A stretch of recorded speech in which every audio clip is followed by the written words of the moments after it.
No hay misericordia si no se parte. Bueno, muy bien.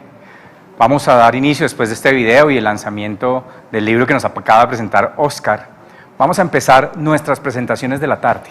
Y primeramente quiero anunciarles a la hermana Liliana Franco, actual presidente de la CLAR, Confederación Latinoamericana y Caribeña de Religiosos y Religiosas.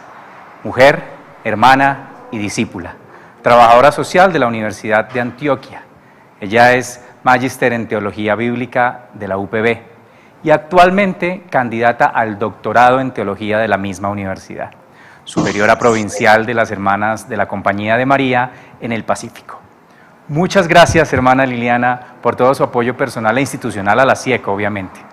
La hermana Liliana nos acompaña hoy para hablar sobre el arte de aprender a ser hermanos. Bienvenida, hermana Liliana, y todos recuerden sus preguntas en el chat. Bienvenida, hermana. Buenas tardes. Buenas tardes. Les agradezco esta invitación de la SIEC y la posibilidad que nos ofrecen a todos de encontrarnos y compartir. Yo quisiera partir de una afirmación, y es que la escuela debe ser un laboratorio de fraternidad y sororidad. Debe ser el escenario en el que aprendemos a mirarnos en condición de hermanos. Supongo que la SIEC nos invita a tejer reflexión en torno a la pregunta ¿cómo aprender a ser hermanos? Porque experimenta las urgencias de este momento histórico del que todos somos responsables. Cuando contemplamos el mundo encontramos un mundo complejo, no menos cruel que ese que horrorizó por los campos de concentración y las cámaras de gas. O constatamos poblaciones enteras condenadas a migrar, cargando como equipaje las secuelas de la guerra, del racismo, de la xenofobia y de la indiferencia también de sus gobernantes. Vemos en casi todos los países de América cómo se levantan esas fronteras invisibles que hacemos para diferenciarnos, para determinar el poder sobre el territorio y sobre las conciencias también. Y hemos constatado este último tiempo cómo esta pandemia limita las posibilidades para el encuentro y la socialización en los escenarios que tienen que ser escenarios vitales.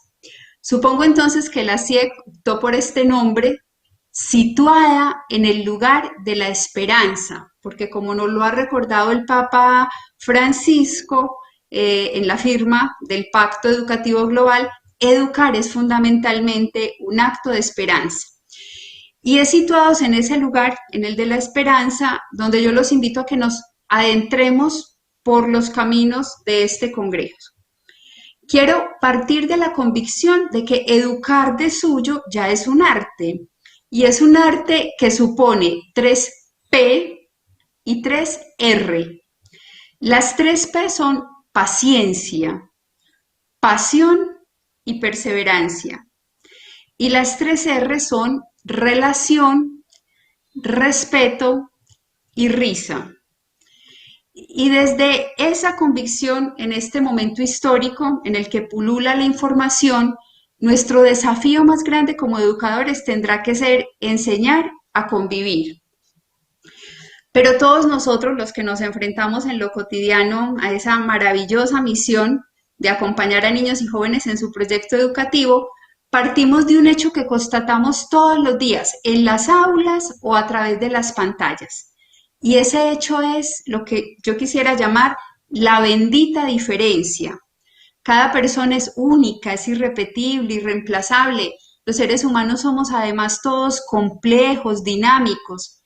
Y cuando nos asomamos a la realidad del otro, somos, como lo dice Gabriel García Márquez, somos como curiosos asomados al precipicio de la incertidumbre, porque en el fondo todo ser humano es tierra sagrada, es posibilidad, es tesoro, pero también todos somos un enigma indescifrable, un territorio virgen imposible de delimitar y de calcular.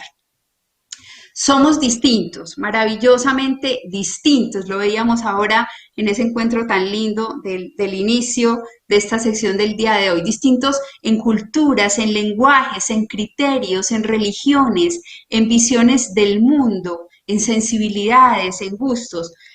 La diferencia se constituye entonces en un rasgo de identidad de esta aldea global, pero también se constituye en un puente, en una posibilidad para el encuentro.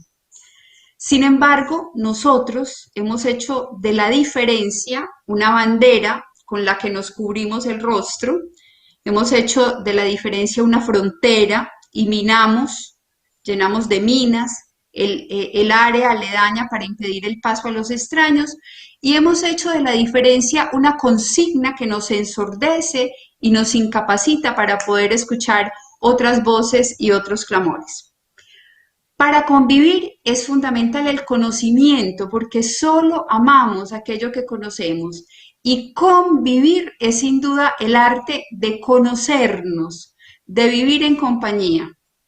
Cuando yo reflexiono en torno a lo que significaría aprender a ser hermanos, a lo que significa aprender a convivir, recuerdo a Martin Luther King cuando afirmaba que los seres humanos hemos aprendido a volar como los pájaros, lo constatábamos ayer en el mundo, a nadar como los peces, pero no hemos aprendido el sencillo arte de vivir como hermanos.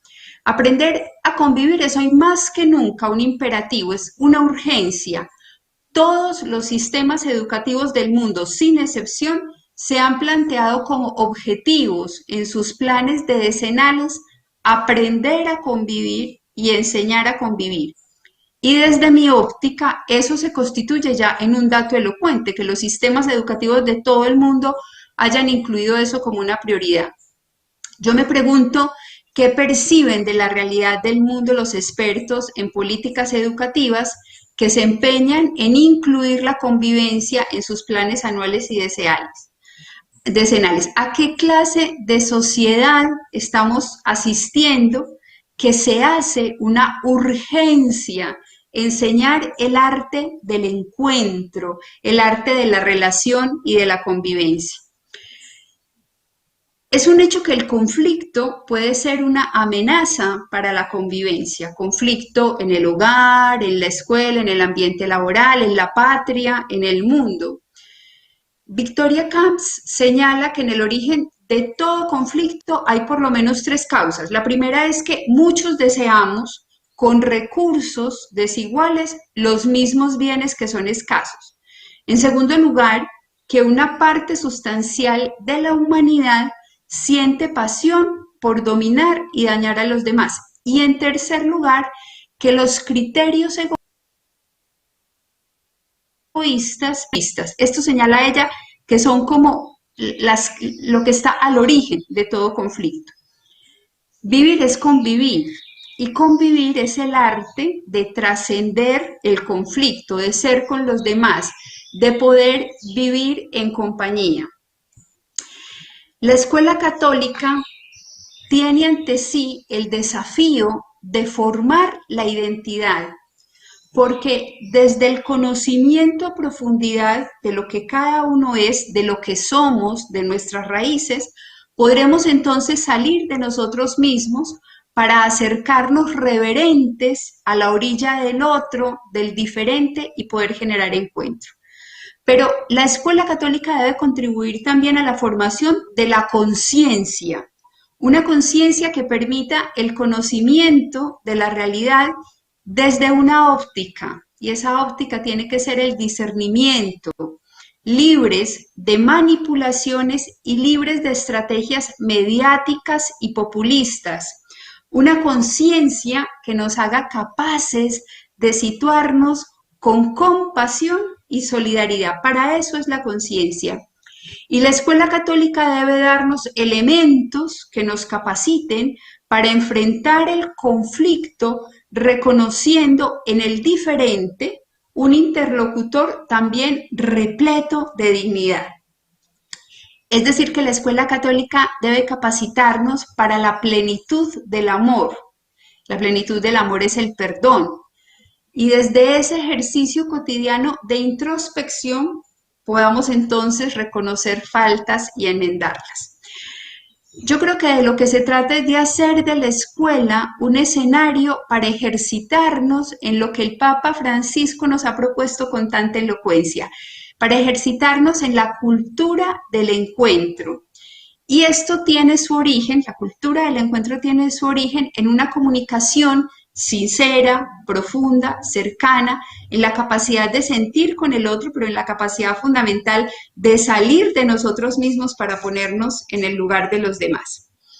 En ese sentido, creo que hacernos hermanos requiere que apliquemos sentidos, ver, oír, tocar, oler. Hacer camino con los niños y con los jóvenes nos exige, en primer lugar, que podamos afinar la mirada para contemplar lo fundamental, allí donde estemos, poder contemplar esa vida que fluye compleja y al Dios que habita cada recodo de la historia. Para contemplar a nuestros niños y jóvenes es misión del maestro ver, pero es misión del maestro también acompañar para enseñar a ver. Es fundamental escuchar y mantener la memoria de ese amor que nos confiere identidad. Los niños y los jóvenes que acompañamos son profundamente sensibles a lo original, captan con facilidad lo auténtico. Por eso, los procesos de evangelización con los niños y los jóvenes deben enfocarse también a esa dimensión social que contribuya al acercamiento y al mejoramiento de la calidad de vida de las otras personas. Desde esa convicción que seguramente todos los que estamos aquí tenemos de que Jesús a lo que vino fue a levantar, a dignificar, a transformar la historia. Desde ahí, yo creo que tendríamos que reconocer que hoy más que nunca los educadores, por ser lo que somos, estamos llamados a escuchar, a sumergirnos en las culturas, a ir a las fronteras, a los límites, a acercarnos a lo plenamente humano, atreviéndonos a correr riesgos, atreviéndonos a percibir la realidad. Y eso nos va a exigir que agudicemos el oído, pero fundamentalmente que agudicemos el corazón para captar por dónde está la verdadera necesidad de aprendizaje. Y en esta aplicación de sentidos será fundamental que podamos crear nichos de afecto y de cuidado.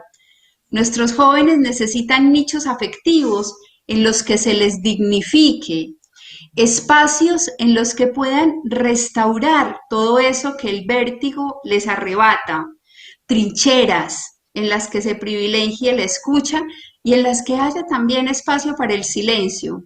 Ellos están necesitando de mesas tendidas y redondas en las que puedan interactuar con otros, volver a las raíces, pero que también se hagan expertos en disentir y en construir esa parte de la historia que les corresponde desde la generación de espacios fraternos en los que puedan conectarse con la mirada, también con la palabra del otro y se puedan desconectar un poco de la red. En todo ejercicio de cuidado hay intrínseca una opción por dar la vida, por desvelarse y por poner creativamente todos los medios que ayuden a que del otro, de ese que se nos ha confiado, pueda surgir la belleza, la posibilidad, el vínculo.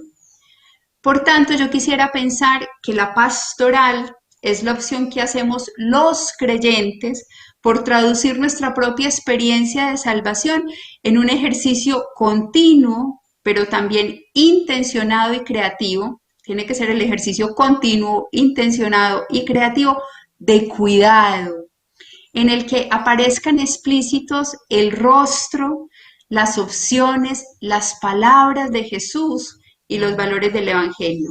Y esto supone que tengamos claro el norte, que podamos actuar desde nuestra escuela con intencionalidad, discernir, evaluar, reconocer los horizontes y reorientar las acciones. Implica que haya creatividad, pero más allá de la creatividad requiere sobre todo sentido, profundidad y muchísima esperanza. Toda pastoral requiere de unas formas creativas de evangelización que suponen una mistagogía pastoral, una iniciación de las personas en el sentido del misterio, que les posibilite su propia experiencia personal de salvación y los convierta en discípulos aptos para el anuncio y para el compromiso. En nuestras plataformas educativas, entonces, tanto pastorales como parroquiales, en el ámbito de la escuela, la evangelización tiene que ser vertebral y no transversal. Tiene que ser la columna vertebral de todo lo que se irradie al interior de una comunidad educativa. Todas nuestras acciones pastorales en ese sentido, en este momento de la historia, deben estar orientadas a fortalecer esa dimensión. Hoy nos urge ser pedagogos del misterio, es necesario que recobremos esa sensibilidad que nos permita abrirnos a la acción de Dios y habituarnos a descubrirlo en medio de los acontecimientos cotidianos. Compartir con los niños y con los jóvenes la conciencia de que somos hermanos y existimos en sociedad y existimos en iglesia, nos debe urgir a que levantemos en nuestras instituciones educativas una propuesta de pastoral de la comunión, que creo yo que debe estar fundamentada, esa pastoral de la comunión, en 4 cosas. Esa pastoral de la comunión debe estar fundamentada en la experiencia de Dios, en primer lugar. Debe estar fundamentada y alimentada por una experiencia mística. Debe ser una pastoral encarnada en la realidad, con los pies en la tierra, y debe ser una pastoral, por último, abocada al compromiso, que nos lance a esa tarea impostergable del reino. Los educadores católicos estamos pues urgidos en este momento de la historia de visitar nuevos areópagos. El mundo actual plantea que existen nuevos escenarios para la evangelización. El Papa Juan Pablo II los llamaba nuevos areópagos. Se trata de escenarios para la tarea evangelizadora. Todos ellos nos plantean desafíos a nosotros como creyentes. Estamos entonces invitados a salir a esos areópagos, a recorrer esos senderos que transitan los niños y los jóvenes, la calle, la plaza pública, la discoteca, y uno de esos escenarios que tenemos que conquistar los educadores y hacerlo evangelizando y hacerlo humanizando es el escenario de la red. Y yo quisiera proponerles un decálogo de horizontes para aprender en la escuela el arte de hacernos hermanos. Primero, acoger la diferencia, es decir, incluir y atender la diversidad. Seguir trabajando por la dignidad humana, por el respeto y por la valoración de la vida, cuidar de lo humano, humanizar, favorecer que al interior de nuestros espacios educativos cada uno pueda ser y situarse desde su propia identidad, con conciencia de sus orígenes y una valoración profunda de sus raíces culturales. En ese sentido nos hará bien generar dinámicas relacionales en las que las diferencias puedan convivir, complementándose, integrándose, generando riqueza y posibilidad, comunión en miras al bien común. Entonces, en primer lugar, acoger la diferencia. En segundo lugar, ir al encuentro. Asumir que un maestro es por esencia un peregrino. No esperar que nos busquen, salir, aproximarnos, crear las condiciones para el encuentro en verdad, pero también en libertad. Y optar entonces por esa pastoral del encuentro en la que se privilegia dos cosas, la pedagogía de la conversación y la pedagogía de la escucha. En tercer lugar, y lo decían ahora en el momento inicial que tuvimos, y me hacía eco a mí, porque estoy convencida de eso, la necesidad de formar el corazón.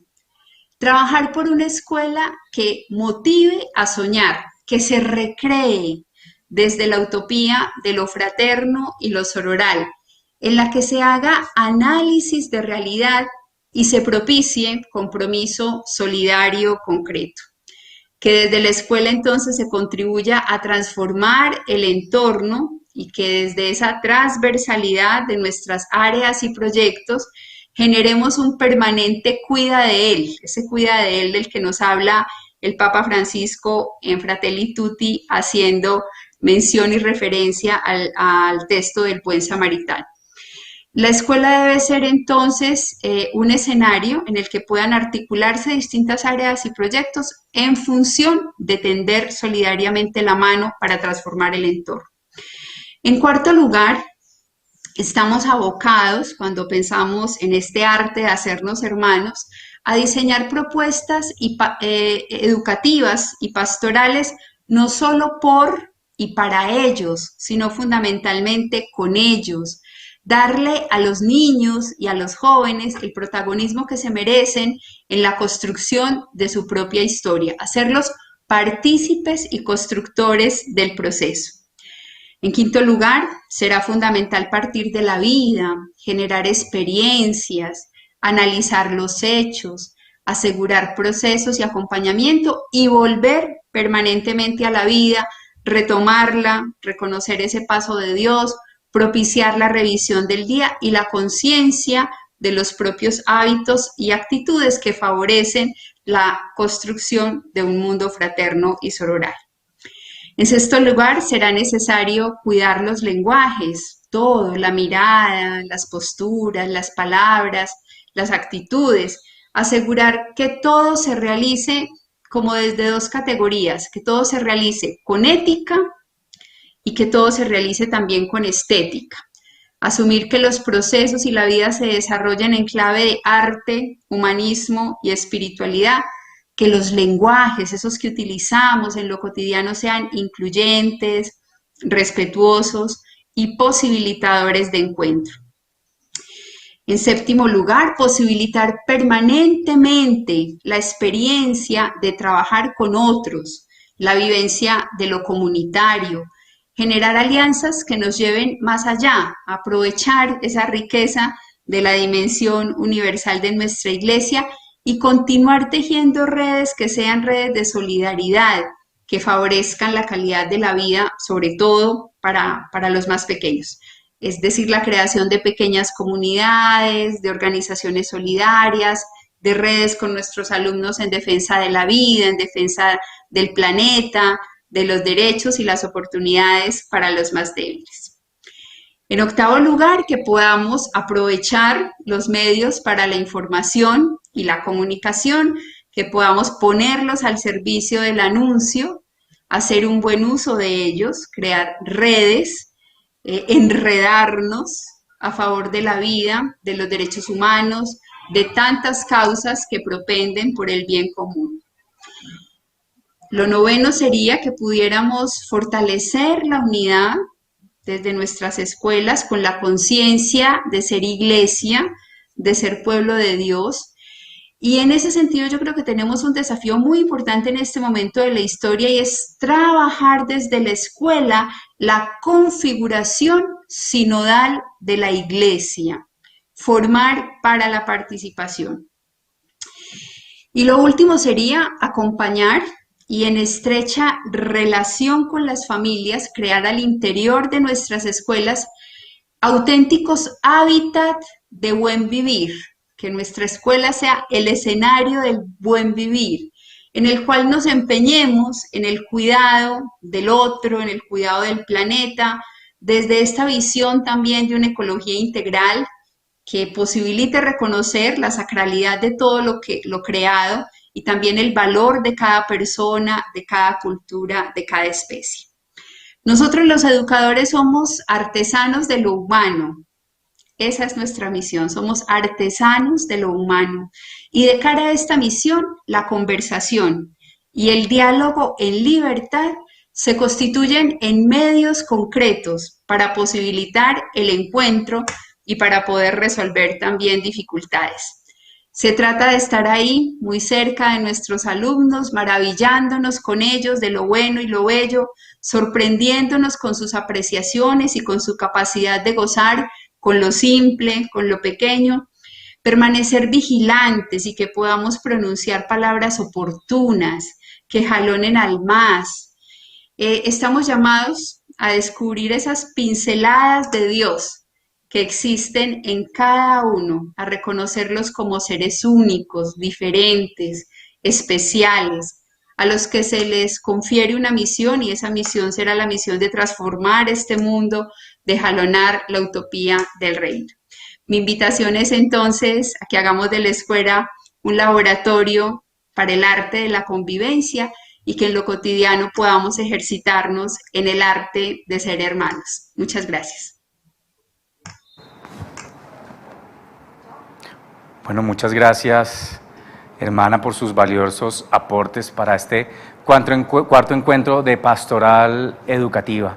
Vamos un poquito corridos de tiempo, así que agradecemos todos los comentarios que nos han dado a través de nuestras redes sociales y nuestra plataforma, pero debemos movernos en la agenda. Hermana Liliana, muchas gracias por su participación. A ustedes muchísimas gracias y muchos éxitos en este encuentro y sobre todo que Dios los acompañe en la entrega cotidiana de la vida. Así será, hermana Liliana. Muchas gracias. Con gusto. Bueno, los quiero invitar a ver un siguiente video patrocinado por Norma. Quiero que presten mucha atención en este momento. En Norma queremos acompañar con sentido cristiano y eclesial a la escuela católica.